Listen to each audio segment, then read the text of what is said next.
If you had to pick right now, how long would you want to live? 80 years? 90? Or are we talking Methuselah-level immortality here? And let's be honest, will you change your mind once those wrinkles start showing up in the mirror? 50,000 years ago, most humans didn't even make it past their teenage years. Disease, predators, and probably some really bad spear fights meant life was short and brutal. But fast forward to today, thanks to medicine, technology, and an unhealthy obsession with kale smoothies, we're living longer than ever before. But there's a catch. The longer we live, the more time we spend being sick or needing care. Most of us will shuffle off this mortal coil in a hospital bed, which is about as fun as it sounds. Oh, and don't forget watching our loved ones go through the same thing. Depressing, right? So maybe, just maybe, we can stop all that forever. Think about it.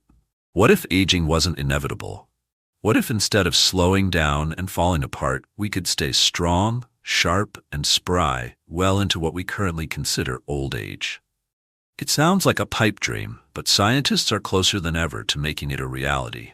And that raises some pretty big questions, like, should we stop aging? Is it ethical? What would it mean for society? For you? For me? Let's dive in and find out.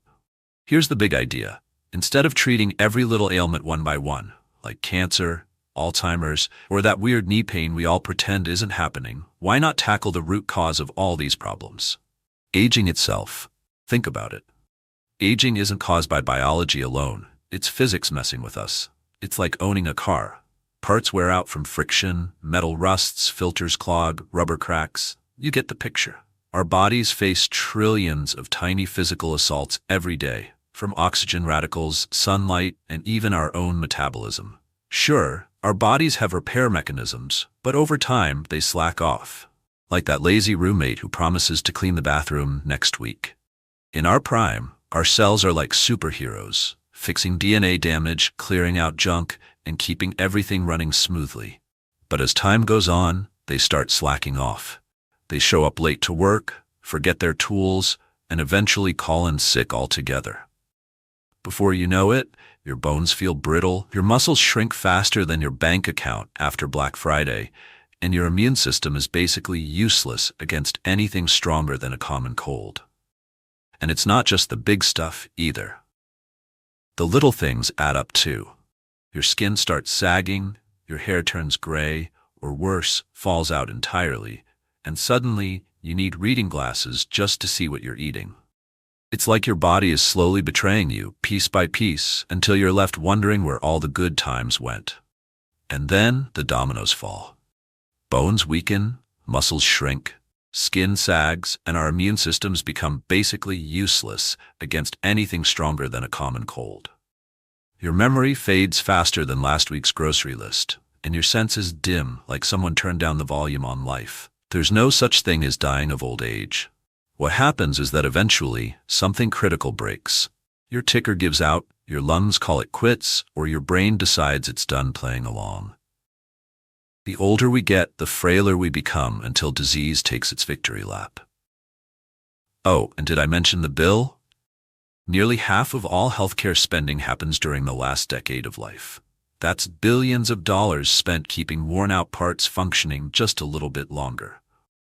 It's like dumping cash into a rusty old clunker when you could have invested in regular maintenance earlier.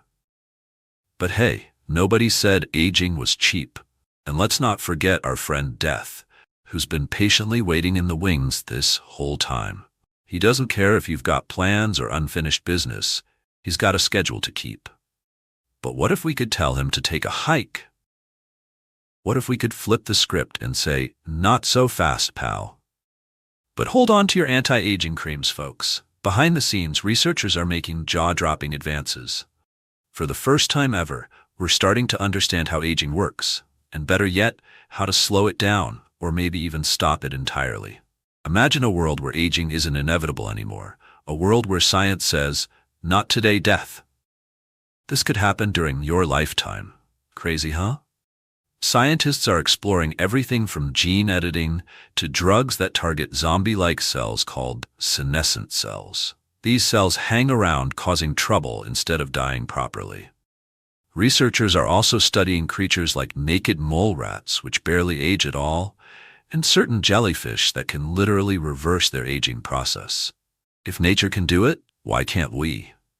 It's been a long journey, from early studies on calorie restriction to groundbreaking work on telomeres and epigenetics.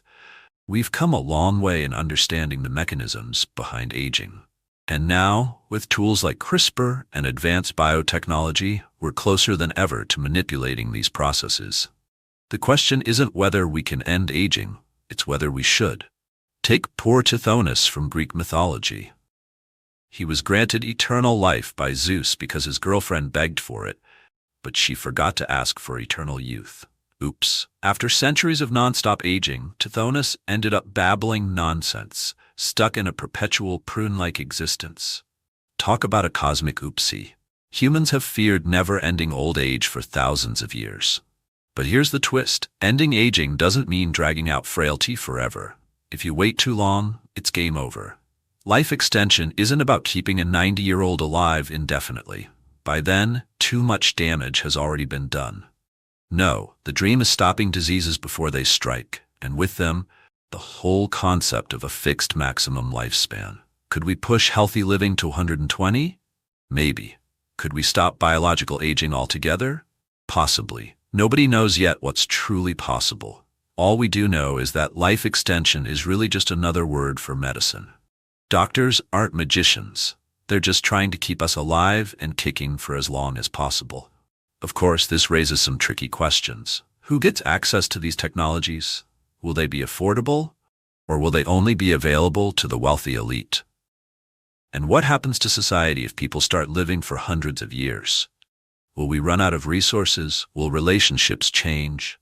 Will retirement become obsolete? These are the kinds of debates we'll need to have as we move closer to this brave new world. Here's a fun fact. Nearly half of your lifetime healthcare costs will hit you during your golden years. Another third comes knocking in middle age.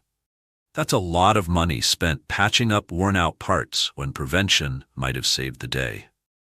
Stopping aging isn't any less natural than transplanting hearts, curing cancer with chemo, or using antibiotics. Face it, folks, modern life isn't exactly natural anymore. When was the last time you hunted your dinner with a spear? Exactly.